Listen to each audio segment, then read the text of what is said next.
सबसे important chapter जो organic के दो हैं, एरोमेटिक कंपाउंड और कार्बोनाइल, उनमें से ये एक है। हमारी जो शीट है एरोमेटिक कंपाउंड्स की, उसमें भी आप देखेंगे प्रीवियस ईयर क्वेश्चन सबसे ज्यादा लंबी एक्सरसाइज उसी की है। एरोमेटिक कंपाउंड्स में कई पार्ट्स हैं। सबसे पहले हम पढ़ेंगे एरोमेटिसिटी। एक बार जीओसी के समय पढ़ाया भी था मैंने आपको। एरोमेटिसिटी, एरोमेटिसिटी क्या होती है? कंडीशंस जिसकी वजह से कोई कंपाउंड एरोमेटिक हो जाता है। For a compound to be aromatic there are 3 conditions and if the compound fulfils all the 3 conditions together it is aromatic. जैसे compound must be cyclic and planar, right? And the second condition is that each member of the ring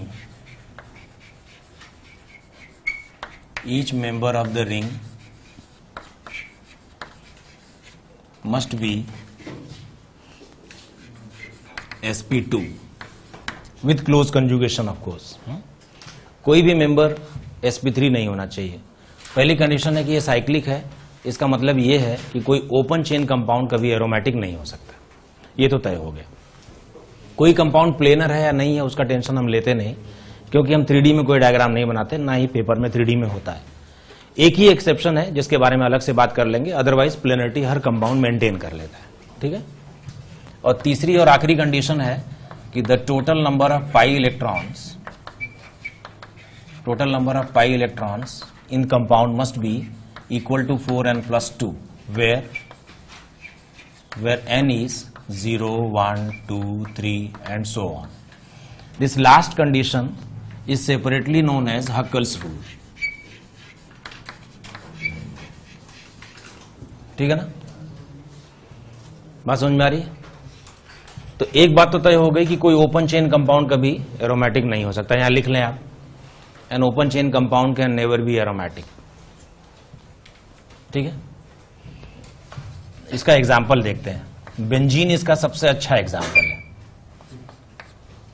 cyclic है, planar है या नहीं है इसका tension लेना नहीं है।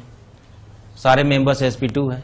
पाई इलेक्ट्रॉन्स कितने हैं? 6 is equal to 4n+2 where n is 1। तो 1 क्योंकि हमारी लिस्ट में है इसलिए ये कंपाउंड एरोमेटिक हो जाता है। सो benzene is very much aromatic with 6 pi electrons.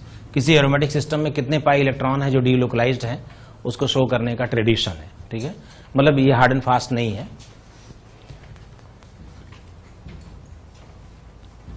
Aromatic compounds 2 तरह के होते हैं।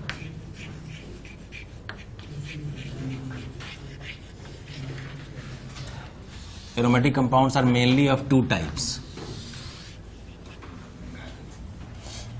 Benzenoid and non-benzenoids।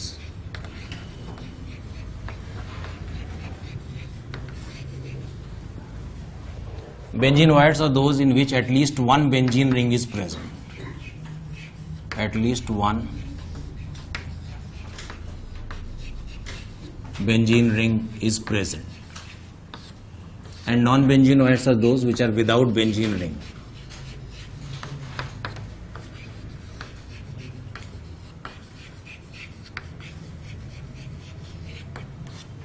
ठीक है ना? तो बेंजीनोइड्स के एग्जांपल देखते हैं, जैसे कि नेफ्थलीन या फिनैंथ्रीन, सॉरी एंथ्रासीन, फिनैंथ्रीन, जिसमें कम से कम एक बेंजीन रिंग तो प्रेजेंट होनी चाहिए।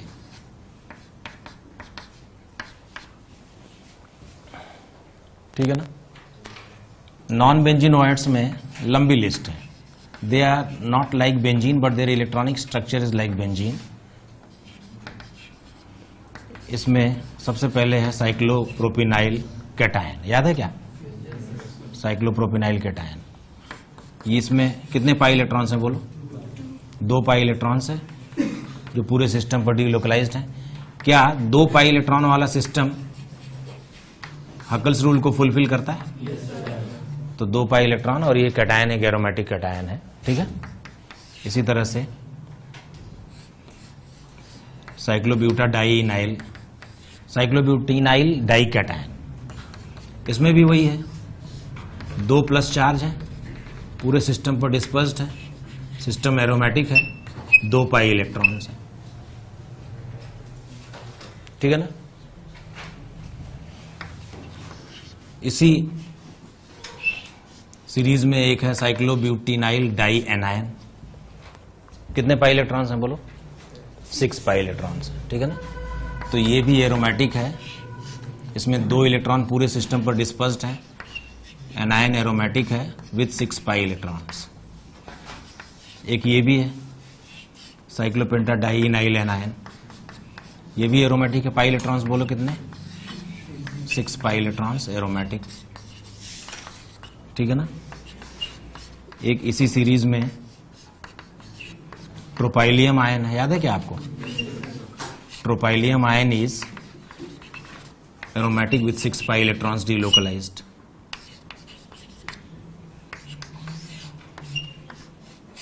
इसके लिए क्या कहते हो, क्या ये एरोमेटिक होगा, क्यों नहीं है, क्योंकि ये एरोमेटिक नहीं, क्योंकि इसमें sp3 नहीं है, क्यों, सॉरी ये sp2 नहीं है, ये sp3 एटम है, इसीलिए ये compound non aromatic. Complete conjugation तो होना ही चाहिए, नहीं है। उस sp3 मेंबर की जगह पर एक बोरॉन लगा देता तो क्या ये एरोमेटिसिटी शो करता, क्योंकि बोरॉन sp2 है, क्यों, दिस बोरॉन इज sp2 और ये एरोमेटिसिटी शो करेगा और 6 पाई इलेक्ट्रॉन्स इसमें होंगे। ये हेट्रोसाइक्लिक एरोमेटिक का एग्जांपल है।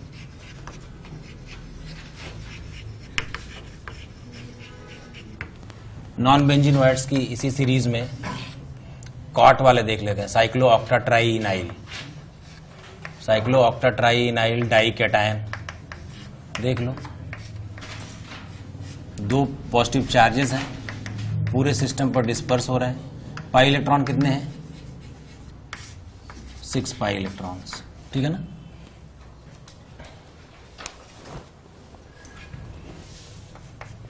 इसी तरह साइक्लोऑक्टाट्राइइनाइल डाइएनायन,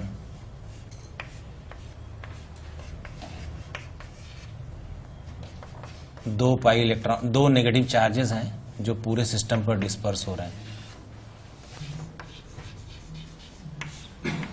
10 पाई इलेक्ट्रॉन्स।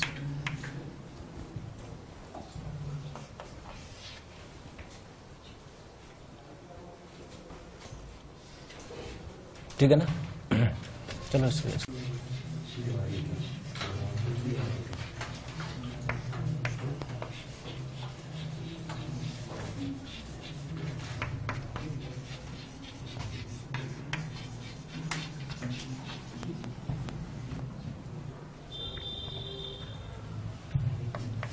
इनको तो फिलहाल याद ही रखें आप, कई बार इनका जिक्र हो चुका है बेसिक स्ट्रेंथ वगैरह में, पिरिडीन।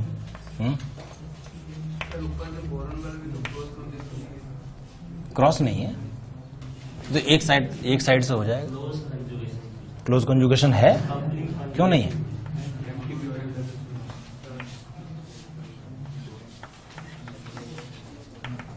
पायरॉल,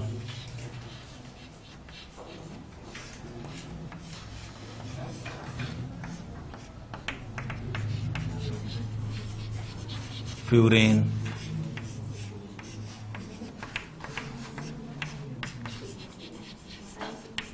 थायोफीन,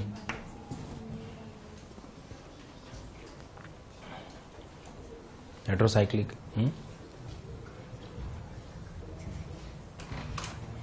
हमारा डेफिनेशन ऑफ एरोमेटिसिटी भी है।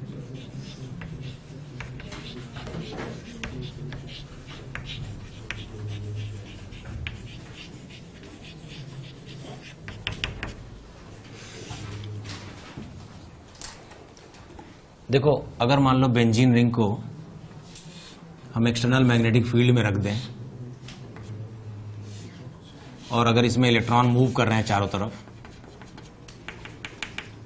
तो मैग्नेटिक फील्ड में मूविंग चार्ज अगर मैग्नेटिक फील्ड में है तो इंड्यूस्ड रिंग करंट जनरेट होती है। तो यह है एक्सटर्नल मैग्नेटिक फील्ड। ये मैग्नेटिक लाइंस जो है ना वो रिंग के अंदर ऐसे आएंगी,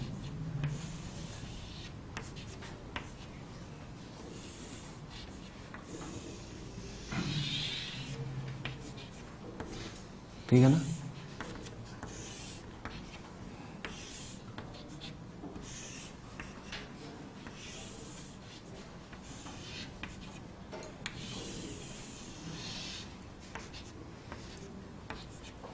ठीक है, तो जब कभी ऐसा होगा तो एक इंड्यूस्ड रिंग करंट जनरेट हो जाएगी। This is I, I is induced ring current.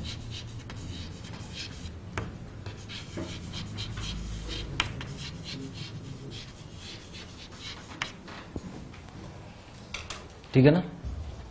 आपने फैराडे का लॉ पढ़ा होगा कि जब चार्ज मैग्नेटिक फील्ड में मूव करता है तो इलेक्ट्रिसिटी जनरेट होती है, और जब इलेक्ट्रिसिटी मूव करती है तो मैग्नेटिक फील्ड जनरेट होता है, कॉइल में करके देखें तो। ठीक है ना। तो ये वैसा ही केस है, अगर कोई एरोमेटिक रिंग है तो उसमें इलेक्ट्रॉन डीलोकलाइज्ड है क्लोज कंजुगेशन में। ठीक है ना। और अगर इलेक्ट्रॉन डीलोकलाइज्ड होंगे तो ये एक उसमें फ्लक्चुएशन आ जाएगा, जिससे पता लग जाएगा कि इसमें करंट जनरेट हो रही है, इंड्यूस्ड रिंग करंट। एनएमआर है, न्यूट्रॉन मैग्नेटिक रेजोनेंस स्पेक्ट्रोस्कोपी। ये एक टेक्निक है जिससे हम किसी मॉलिक्यूल की शेप वगैरह का पता लगाते हैं और उससे हम एरोमेटिसिटी का पता भी लगा लेते हैं। तो अब इस तरह का कोई अगर वार है कि भाई हमारा कंपाउंड एरोमेटिक है या नहीं है, तो उसकी कोई जरूरत नहीं है, क्योंकि एनएमआर स्पेक्ट्रोस्कोपी से पता लग जाएगा। आपको कुछ नहीं करना, आपने कंपाउंड बनाया, आपको डाउट है कि एरोमेटिक है या नहीं है, तो एनएमआर वाले रूम में ले जाओ, वहां टेक्नीशियन है, वो इसको चेक करके बता देगा।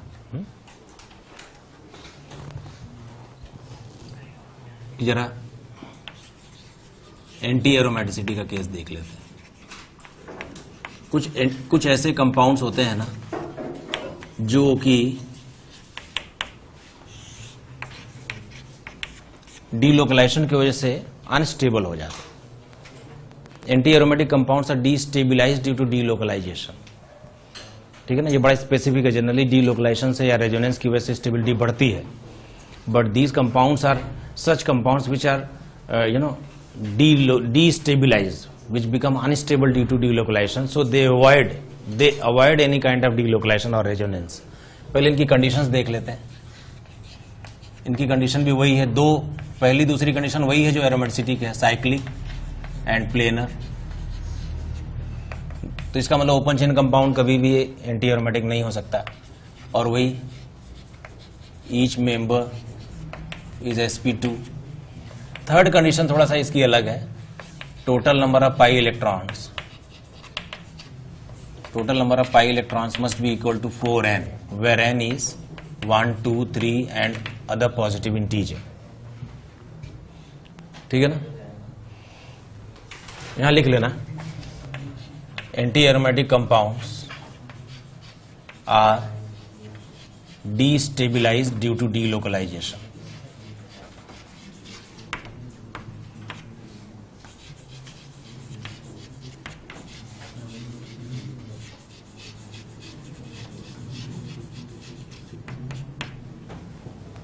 डीस्टेबिलाइज्ड ड्यू टू डीलोकलाइजेशन।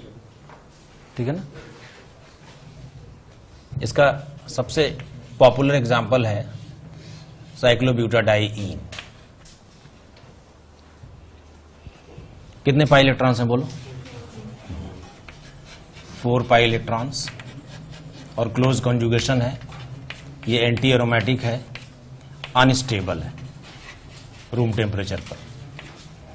तो ये अपनी एंटी एरोमेटिसिटी को अवॉइड करने के लिए, to avoid anti aromaticity, what it does, it basically makes its bond length disproportionate. ठीक है ना। बॉन्ड लेंथ ए और बी है ना, तो इसको अनइक्वल बना लेता है। Bond length A is not equal to B, so that resonance is stopped, and due to resonance which is stopped, anti aromaticity can be avoided। Otherwise anti aromatic हो जाएगा और अनस्टेबल हो जाएगा। या फिर एंटी एरोमेटिसिटी को avoid करने के लिए, to avoid anti aromaticity, it dimerises. एक तो ये मैंने बताया डिसप्रपोर्शनेट्स बॉन्ड लेंथ,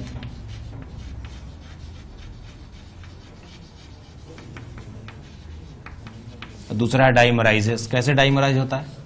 इसके दो मॉलिक्यूल आपस में जुड़ जाते हैं फ्री रेडिकली, ठीक है ना। और उसके बाद ये डाइमर बना लेते हैं जिससे रेजोनेंस रुक जाता है। ये डाइमर, ये ऐसे ऐसे जुड़ते हैं, देखो एक डाई रेडिकल इधर बन गया और एक डाई रेडिकल इधर बन गया, ठीक है। तो ये इधर कनेक्ट और ये इधर कनेक्टेड, यहां पर है 8 इलेक्ट्रॉन। इस तरह से डाइमराइज हो जाता है। तो डाइमराइज होने के बाद इसकी एंटी एरोमेटिसिटी चली जाती है और इसकी स्टेबिलिटी आ जाती है। It becomes just non aromatic, ठीक है। एग्जाम्पल एंटी एरोमेटिक का साइक्लोऑक्टाटेट्राईन,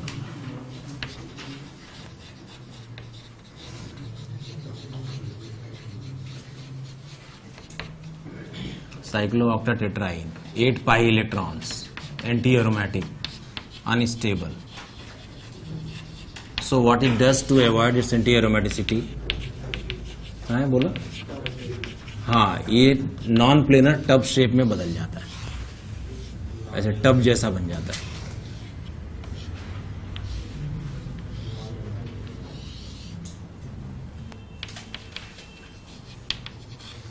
tub shape, non planar, non aromatic, ठीक है ना।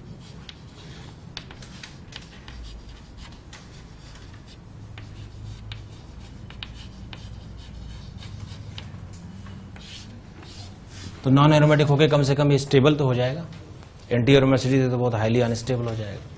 तो कोई भी कंपाउंड या कोई भी आयन एंटी एरोमेटिक होना नहीं चाहता, ठीक है ना। एग्जाम्पल के लिए मुझे एक बात बताओ, ये कंपाउंड है, क्या इसमें C डबल बॉन्ड O के -M की वजह से ऐसे रेजोनेंस हो जाएगा?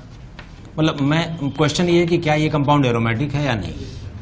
तो आप देखें ये कंपाउंड एरोमेटिक है क्योंकि ये साइक्लोप्रोपिनाइल कैटायन बना लेता है, ठीक है ना। इसी तरह क्या ये, इसके लिए क्या कहते हो बोलो।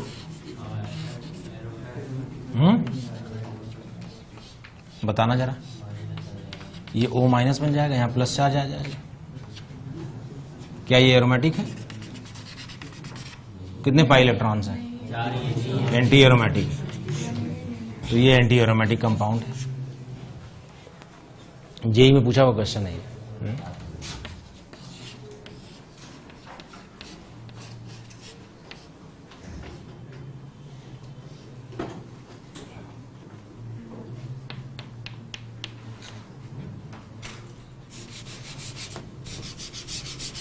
एक बार फिर से बना देता हूं।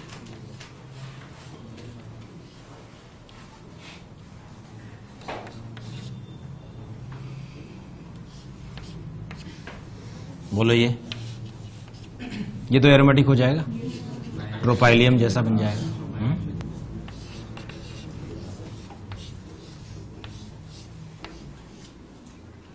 यहां पर प्लस चार्ज आ जाएगा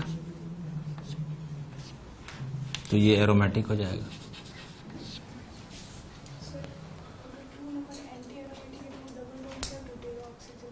क्योंकि ये -M है ना, अगर इलेक्ट्रोनेगेटिविटी का डिफरेंस ना होता तब ये ना टूटता और ना होती कोई anti aromaticity, but because C double bond O is a -M group, so it will take away the electron. उसमें तो इलेक्ट्रोनेगेटिव डिफरेंस नहीं है ना, सारे कार्बन ही कार्बन है। अभी वो दिखाता हूं। Polycyclic aromatic compound,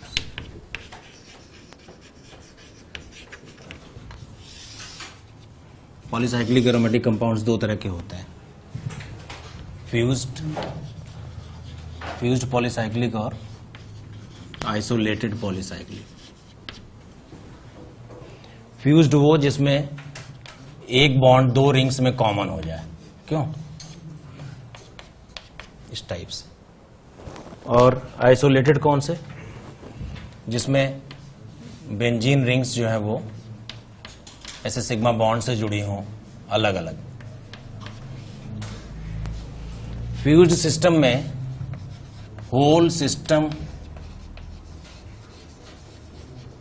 is considered for aromaticity conditions है।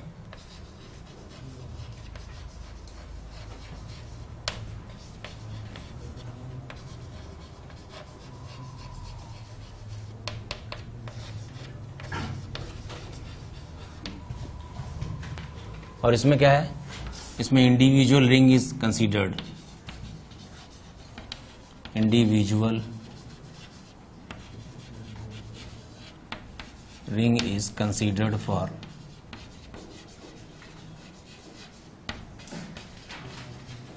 एरोमेटिसिटी। तो बोलो कितने पाई इलेक्ट्रॉन्स हैं इसमें, बोलो 10 पाई इलेक्ट्रॉन्स एरोमेटिक है, ठीक है ना। इसमें कैसे करेंगे, इसमें 6 पाई इलेक्ट्रॉन्स, ये अलग से एरोमेटिक है, ये 6 पाई इलेक्ट्रॉन्स ये अलग से एरोमेटिक है।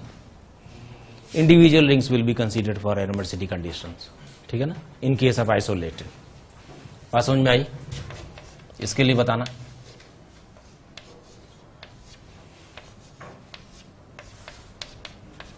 बोलो कितने पाई इलेक्ट्रॉन्स, हाँ, तो ये एरोमेटिक है और 14 पाई इलेक्ट्रॉन्स है। इसमें भी देख लो,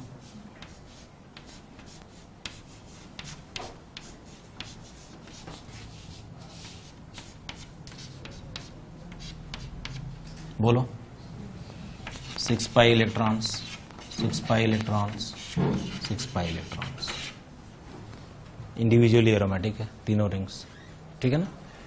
नोट करो,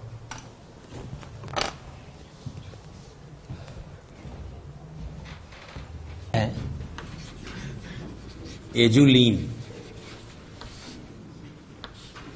ये एक 7 मेंबर्ड और एक 5 मेंबर्ड रिंग फ्यूज्ड है, ऐसे समझे। तो ये फ्यूज्ड का एग्जांपल है या आइसोलेटेड का।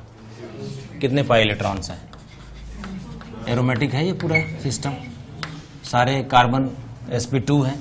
इसमें एक रेजोनेटिंग स्ट्रक्चर भी होती है जब पाई इलेक्ट्रॉन डेंसिटी 7 मेंबर से 5 मेंबर रिंग की ओर शिफ्ट हो जाए, ठीक है ना।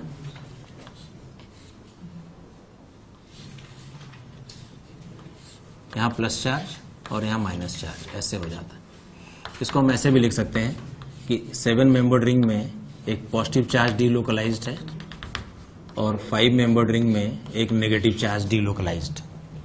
ये बड़ा इंटरेस्टिंग केस है। Each member of azulene is sp2, there is no electronegativity difference, still this compound shows dipole moment. This is very interesting. Normally aromatic compounds are not supposed to show dipole moment because each member is sp2 and there is no electronegativity difference. Even in azulene also all the carbons are sp2 and it's a fused system with 10 pi electrons, but electron density shifts from 7 member to 5 member. Why? To give each ring an individual aromaticity too. 7 member ring positive होती है तो aromatic हो जाती है अकेले, और 5 member ring negative होती है तो एरोमेटिक हो जाती है अकेले अकेले। तो एक तो ये पूरा सिस्टम, होल सिस्टम एरोमेटिक है, उसके अलावा इंडिविजुअल रिंग भी एरोमेटिसिटी गेन कर रही है। बहुत स्टेबल सिचुएशन है, ठीक है ना। और इसी सिचुएशन के लालच में ये इलेक्ट्रॉन शिफ्ट करता है, इसीलिए डाइपोल मोमेंट भी शो करता है।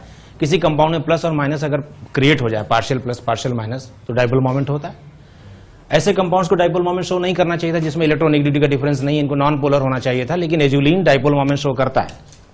और न केवल ये डाइपोल मोमेंट शो करता है बल्कि इसका इंटरमोलिकुलर फोर्स ऑफ अट्रैक्शन भी बढ़ जाता है, इसलिए सॉलिड स्टेट में चला जाता है।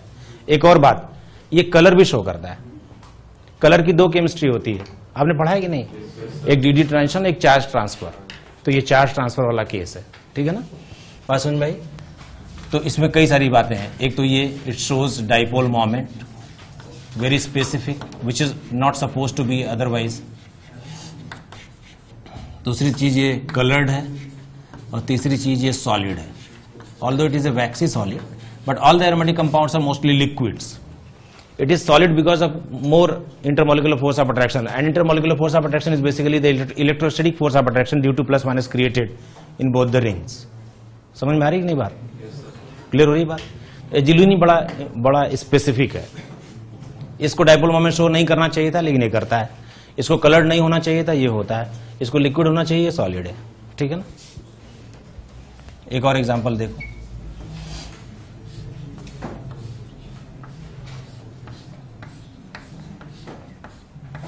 बोलो क्या ये कंपाउंड एरोमेटिक है या नहीं है। क्लोज कंजुगेशन तो है नहीं, लेकिन अगर ये बाहर वाला पाई बॉन्ड 5 मेंबर रिंग की ओर ब्रेक हो जाए, जो इसकी मर्जी है, क्योंकि इलेक्ट्रोनेगेटिविटी का डिफरेंस तो है नहीं, अगर ये चाहे तो ना ब्रेक हो, ठीक है ना। बात समझ में आई? तो क्या हो जाएगा बताओ, क्या ये इंडिविजुअल एरोमेटिसिटी आ जाएगी? ये कैसा केस है? फ्यूज्ड या आइसोलेटेड? आइसोलेटेड है। इसको हम लोग ऐसे भी शो कर सकते हैं, जब ये प्लस यहां डीलोकलाइज्ड हो और माइनस जो है वो यहां डीलोकलाइज्ड हो जाए, तो सिस्टम इज एरोमेटिक। क्यों? इसकी डायपोल मोमेंट डायरेक्शन किधर होगी? टुवर्ड्स 5 मेंबर या towards 3 member? 5 member. Dipole moment की डायरेक्शन होती है direction of flow of electron, ठीक है ना। एक और देखो, एक 7 मेंबर्ड रिंग है, एक 5 मेंबर्ड रिंग है। क्या ये भी बॉन्ड को तोड़कर एरोमेटिसिटी गेन कर सकता है? ठीक है, डायरेक्ट लिखूं क्या? ये 7 मेंबर्ड रिंग पॉजिटिवली चार्ज हो जाएगा और ये 5 मेंबर्ड रिंग नेगेटिवली चार्ज हो जाएगा, और इस तरह से ये सिस्टम एरोमेटिक हो जाएगा। आप अलाउ करें एक और लिख दो यहीं पर। एक तरफ 3 मेंबर्ड रिंग है और एक तरफ 7 मेंबर्ड रिंग है। बोलो, क्या ये बॉन्ड को तोड़कर निगेटिव पॉजिटिव बनाएगा? आखिरी वाला नहीं। क्यों? जिधर निगेटिव होगा एंटी एरोमेटिसिटी, इसने कहा भाई नॉन एरोमेटिक ही रहने दो। ऐसे क्वेश्चन पूछते हैं हम लोग कि किसमें रोटेशन बैरियर सबसे ज्यादा होगा, यानी रिंग रोटेट नहीं कर पाएंगी थर्ड वाले में, क्योंकि ये पाई बॉन्ड बना रह जाएगा। ठीक है, जरा क्वेश्चन देखो, बॉयज पे अटेंशन। मान लो हमने ले लिया साइक्लोप्रोपिनाइल ब्रोमाइड।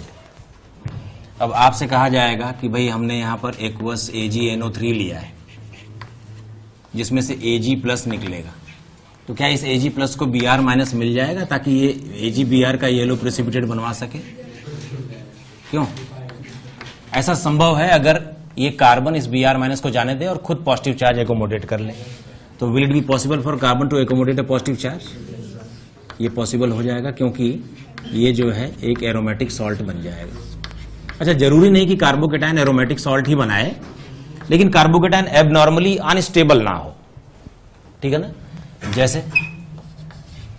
जैसे इसके लिए आपका क्या विचार है? नहीं, पहले लिखने दो। What do you say about this? Will it give the yellow precipitate AgBr? No. Why? क्योंकि अगर कार्बोकेटाइन बनेगा तो तांडव हो जाएगा, एंटी एरोमेटिसिटी आ जाएगी। क्यों? Highly unstable.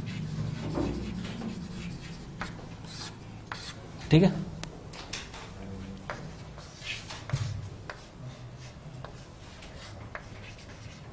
इसके लिए बोलो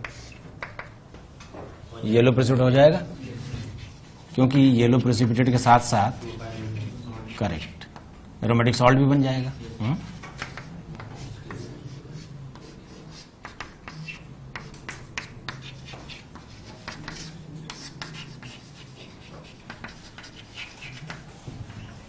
ठीक है, ये क्वेश्चन एक बार जेईई में पूछा जा चुका है। उन्होंने ऐसे पूछा था कि साइक्लोपेंटाडाइइनाइल bromide on reaction with aqueous AgNO3 doesn't ionize, whereas cycloheptatrienoyl bromide ionizes fast. Give reason. Subjective question, पहले आते थे ना, तो रीजन बता दोगे कि इसमें एरोमेटिक कार्बोकेटाइन बनने वाला है तो ये बन जाता, वहां एंटी एरोमेटिसिटी आ जाएगी तो नहीं बनता। सारे कार्बोकेटाइन, जो कार्बोकेटाइन नहीं बनेगा वहां रिएक्शन नहीं होगी। जैसे ये बोलो, ब्रोमोबेंजीन है, ये येलो प्रेसिपिटेट देगा या नहीं? क्यों? कार्बोकेटाइन नहीं बनेगा क्योंकि ये PDCH है ना, PDCH भी है, और अगर कार्बोकेटाइन बनता तो ये हाईली अनस्टेबल होता है। Phenyl cation is highly unstable, phenyl cation is highly unstable and generally it is not form, highly unstable, और इस प्लस चार्ज को कोई रेजोनेंस स्टेबिलिटी भी नहीं है। एक ही केस है जब फिनाइल कार्बोकेटाइन बनता है, और वो है डाइजोनियम का केस, उसके बारे में डिस्कस करेंगे हम आगे।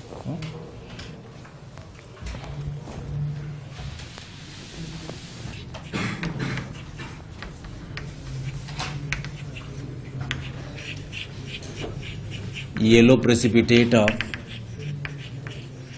AgBr on reaction with aqueous AgNO3। आपको टिक क्रॉस कर देना है बस, ठीक है ना। चलो भाई,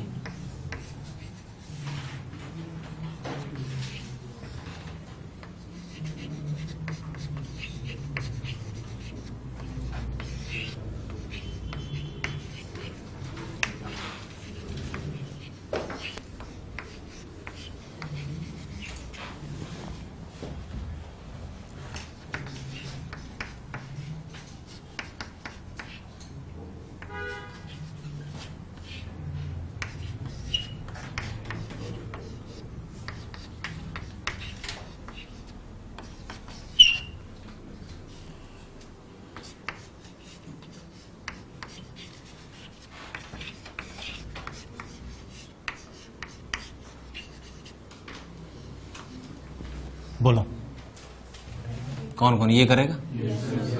ये क्यों? पीडीसी ये कर लेगा, ये सीपीएम बनाएगा, ये पीडीसीएच ये कर लेगा, रेजोनेंस है, ठीक है ना, समझ गए?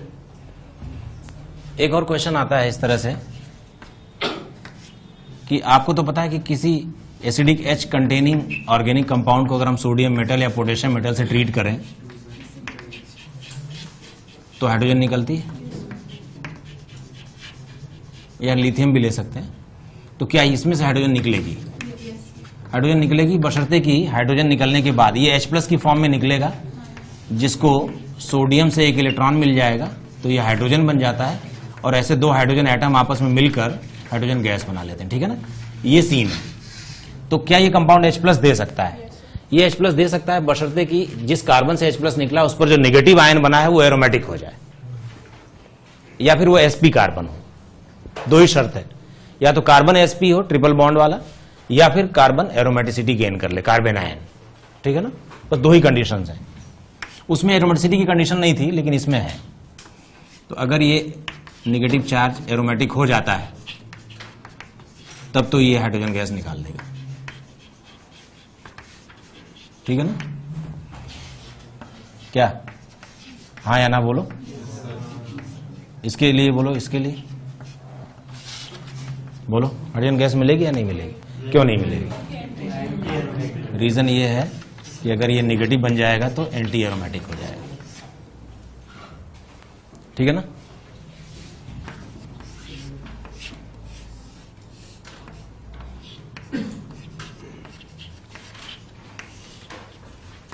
दो मोल लेने के लिए बोलो, एक एक निकल जाएगा, H2 बन जाएगा, और बदले में हाँ जो निगेटिव आयन आएगा वो एरोमेटिक हो जाएगा।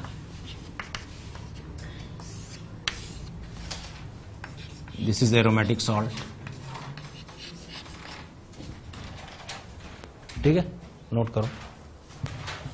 क्वेश्चन है which will evolve hydrogen gas on reaction with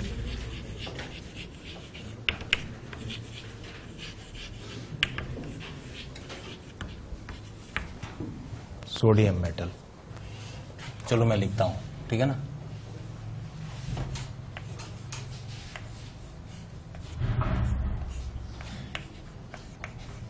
बोलो, ये करेगा? नहीं करेगा?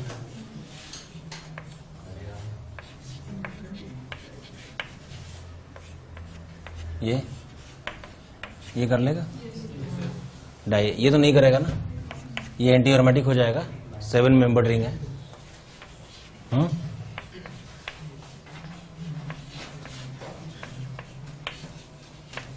ये यहां से देखो H+ निकाल दे, नेगेटिव चार्ज बन जाएगा, एरोमेटिसिटी आ जाएगी, तो कर लेगा ये। भाई इस एग्जांपल में और उस एग्जांपल में कोई अंतर नहीं था, या इसमें देख लो,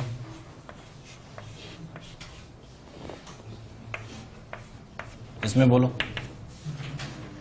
कर देगा, यहां से नेगेटिव हो जाएगा ये।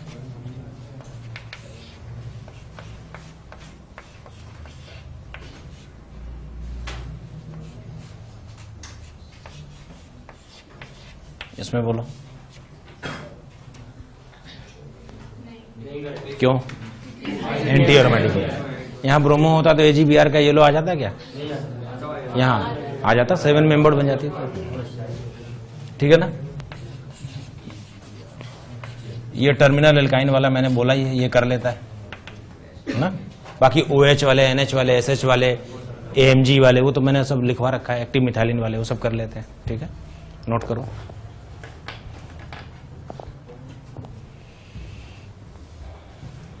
है जिनको हम N-एनुलीन्स बोलते हैं, N-एनुलीन्स, इनका जनरल फॉर्मूला होता है CnHn और पाई इलेक्ट्रॉन्स का नंबर होता है n। ये n की जो वैल्यू है ना वो ग्रेटर देन इक्वल टू 10 होनी चाहिए। मतलब C6H6 जो है वो इस कैटेगरी में नहीं आता। C6H6 को हम 6 एनुलिन नहीं बोलते, ये बेंजीन है। सबसे पहला जो इस एनुलिन के इस फैमिली में जो सबसे पहला मेंबर है उसका नाम है 10 एनुलिन। तो बताओ इसका मॉलिक्यूलर फॉर्मूला क्या होगा? C10H10 और पाई इलेक्ट्रॉन्स कितने होंगे बेटे? 10, ठीक है ना। इसकी स्ट्रक्चर ऐसी है, देखो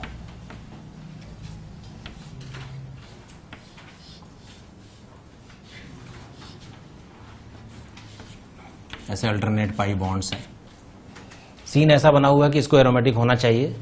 10 मेंबर्स हैं, 10 पाई इलेक्ट्रॉन्स हैं, सारा each member of the ring is sp2, but there is a problem. ये जो इंटरनल हाइड्रोजन्स है ना यहाँ पर, इनके बीच में रिपल्शन है। मैंने आपको बताया था ना कि प्लेनरिटी का अपने को टेंशन लेना नहीं है, एक ही प्रॉब्लम है, एक ही एक्सेप्शन है, वो यही है, it is non planar due to HH repulsion. It is non-planar due to hydrogen repulsion, and that's why it is non-aromatic.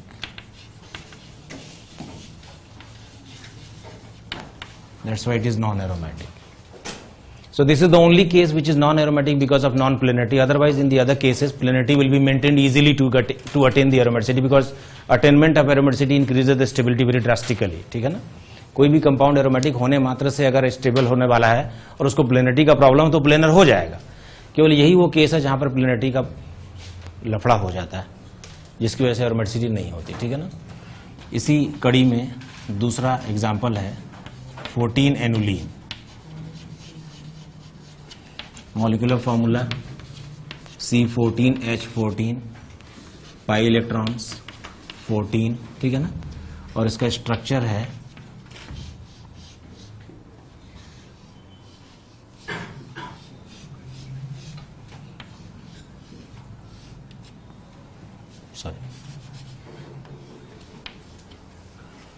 ये मैंने गलती कर दी ना, I made mistake, it is 18 not 14।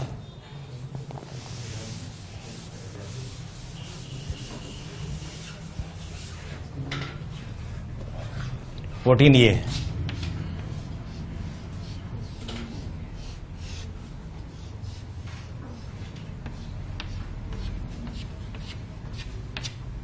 This is 14 annulene. इसको लेकर थोड़ा डिस्प्यूट है, मैं इसको एरोमेटिक बोलता हूं। मैंने आपको बताया हुआ है इसके लिए कि इसमें जेरी मार्च में लिखा हुआ है कि ये NMR सिग्नल देता है एरोमेटिसिटी का, NMR सिग्नल ऑफ एरोमेटिसिटी, ठीक है ना। बात समझ भाई। अब अगर ये NMR सिग्नल ऑफ एरोमेटिसिटी करता है तो भी इसमें विवाद का विषय नहीं है, लेकिन कुछ राइटर्स ने इसको नॉन एरोमेटिक बोल दिया नॉन प्लेनर की वजह से। क्या वो कहते हैं कि इसमें 4 हाइड्रोजन है, इंटरनल हाइड्रोजन्स, तो यहां पर भी नॉन प्लेनरिटी हो जाएगी बिकॉज ऑफ रिपल्शन, लेकिन ऐसा होता नहीं है, ठीक है। इसी सीरीज में 18 annulene, molecular formula is C18H18 and pi electrons are 18 and structure is like this.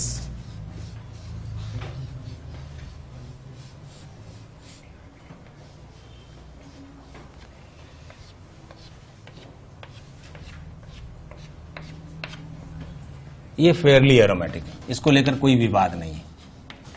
तो जब भी कभी क्वेश्चन पूछा जाता है एनुलिन का तो यही वाला पूछा जाता है, ठीक है ना। एक आपको मैंने पेरिफेरल एरोमेटिसिटी के बारे में बता रखा है।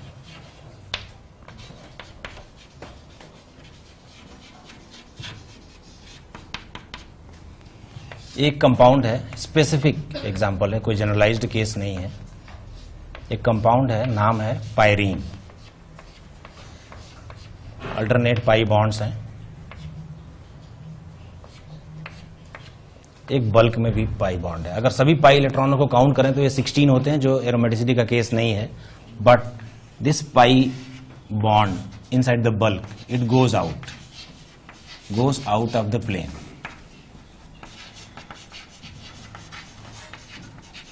So this compound is aromatic due to 14 peripheral pi electrons.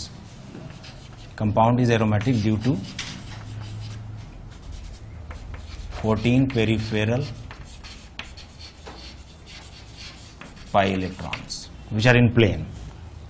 यहां तक कि अगर इसमें कोई रिएक्शन करवा दें आप, मान लीजिए आपने H2Ni कर दिया, तो ये जो बल्क के बाहर वाला पाई इलेक्ट्रॉन है ना, पाई बॉन्ड है ना, ये नॉर्मल एल्कीन की तरह बिहेव करेगा और यहां एडिशन हो जाएगा और तब भी एरोमेटिसिटी मेंटेन रहेगी कंपाउंड की, ठीक है ना।